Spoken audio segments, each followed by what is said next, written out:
The moon above Elfae Lune was never still. It shimmered, like a silver coin dropped into black water, rippling with faint waves that moved across the sky. People said it was a sign of the kingdom's blessing, that the moon was alive, that it breathed with the land. But to those who lived close enough to hear it, the moon's breath was more like a whisper. And whispers always have a purpose. Aerin of Larkvale had grown up at the edge of the Silverwood, a forest said to be the first home of the Fae. Her cottage sat beside a brook that sang the same song every morning, a melody so soft and constant it was easy to forget it was even there. She lived simply, gathering herbs, drying flowers, sketching dragons she had never seen but always dreamed of. To the travelers passing through, Aerin seemed ordinary, a quiet, soft-eyed herbalist with ink-stained fingers. But the villagers whispered that her blood wasn't pure, that she had Fae ancestry, and that her mother had once vanished into the woods for 7 nights before coming back pregnant and silent. Aerin never argued. She knew better than to question what the land gave and what it took away. The first strange thing happened on the night of the 3rd crescent, when the moon shimmered brighter than usual, and the brook outside her window stopped singing.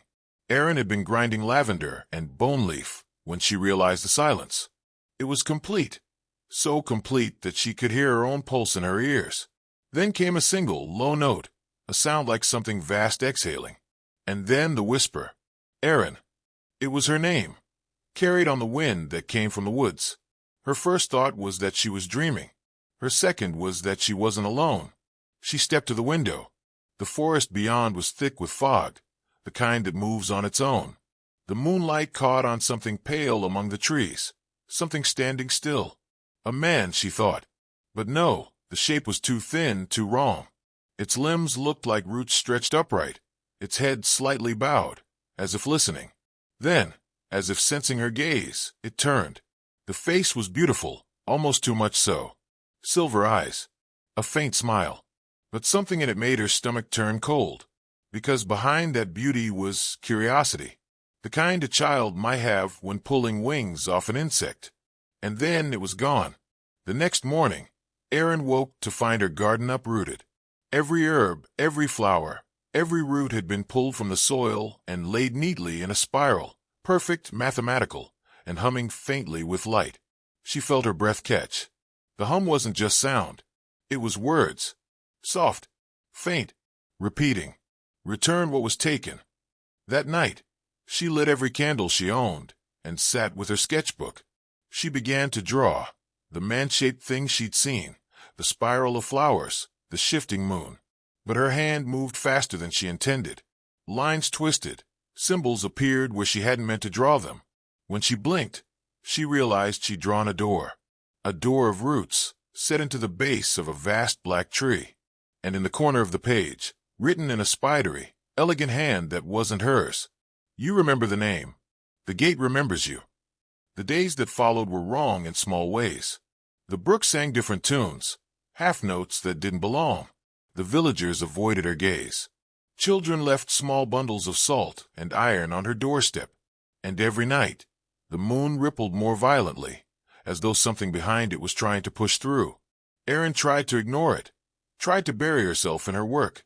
But every time she closed her eyes, she saw that pale figure among the trees, and the faint spiral of flowers that pulsed like a heartbeat.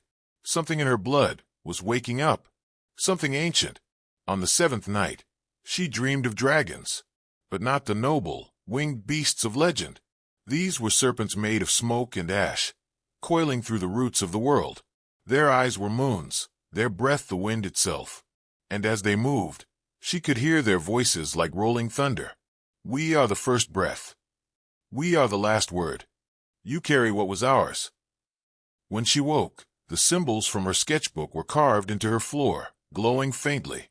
The spiral had returned, and from outside, the whisper came again.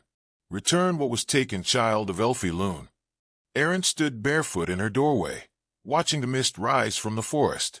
The Silverwood was calling her, softly, but insistently. It wasn't just curiosity now. It was hunger.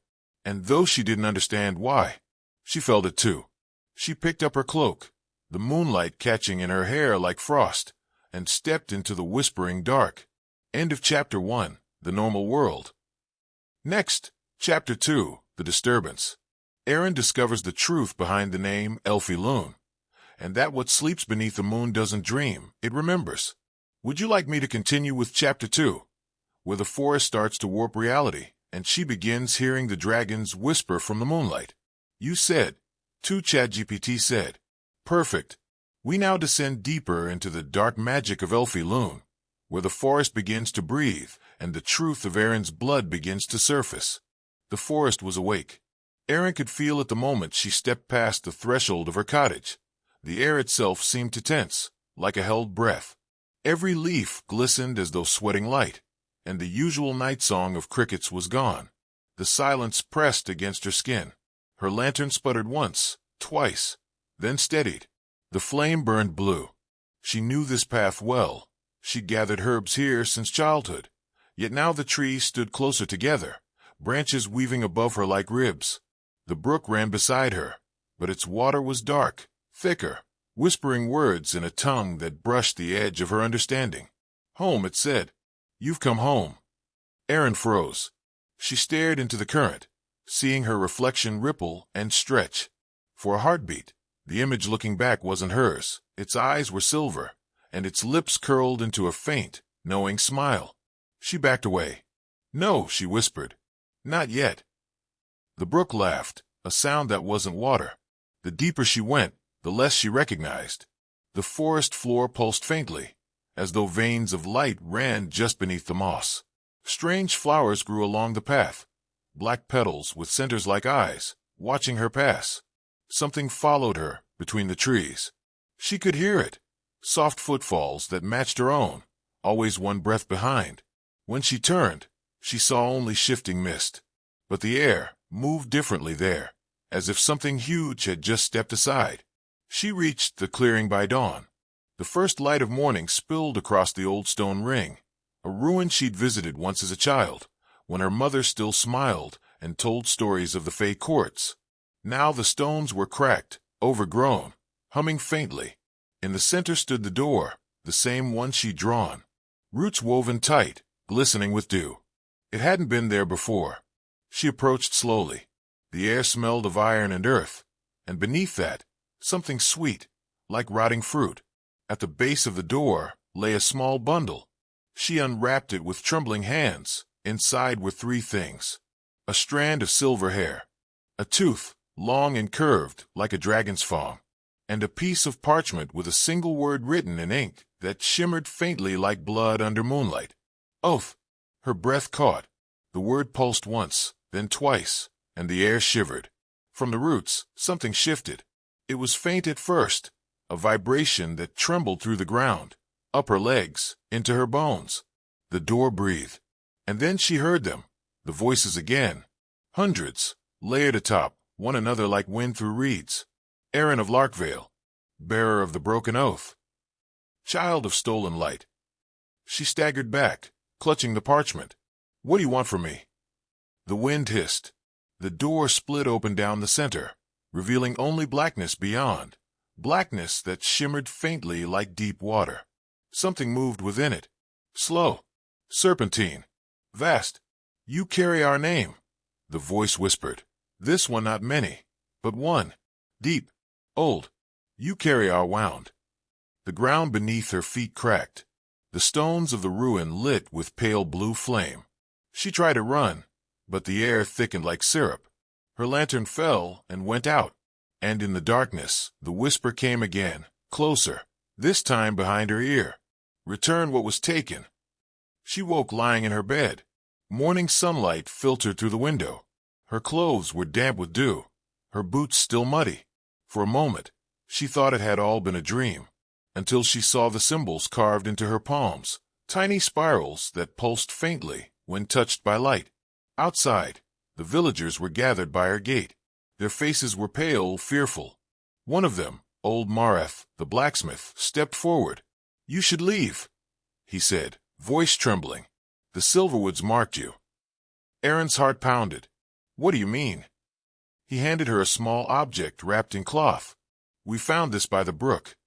She unwrapped it, her own locket. Inside was a lock of her mother's hair. But now, Instead of the silver strand she remembered, it was black and charred. She made the bargain. Mareth whispered, "You've inherited it." Before she could speak, the sky darkened, a sudden eclipse, swallowing the sun whole. The villagers screamed. The air turned cold. From the forest came a sound like scales sliding over stone. Slow, endless. The whisper rose again, now in every direction. The moon breathes. The gate stirs. Return what was taken. Aerin fell to her knees, clutching her marked palms. The spirals on her skin burned.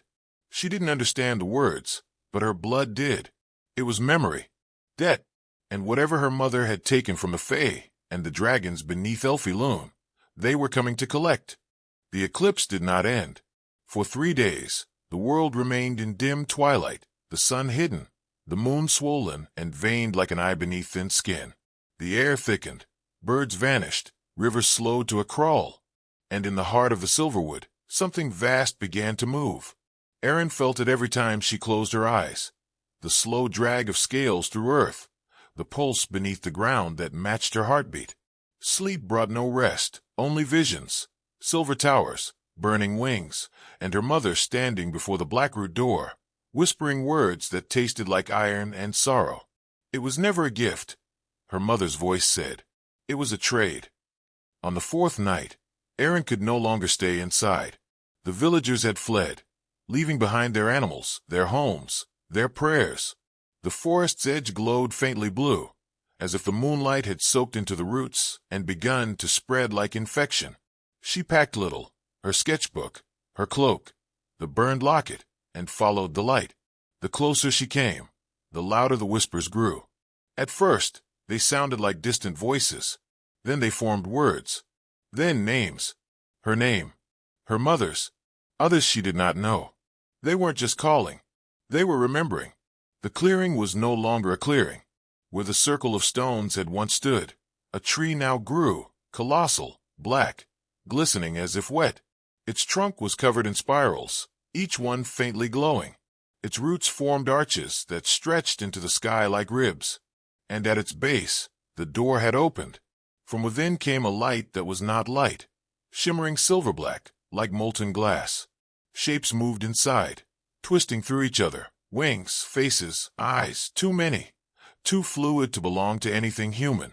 Aerin stepped forward, her heart hammering. The markings on her palms flared. "You came," said a voice, smooth, layered, neither male nor female. "As your mother did."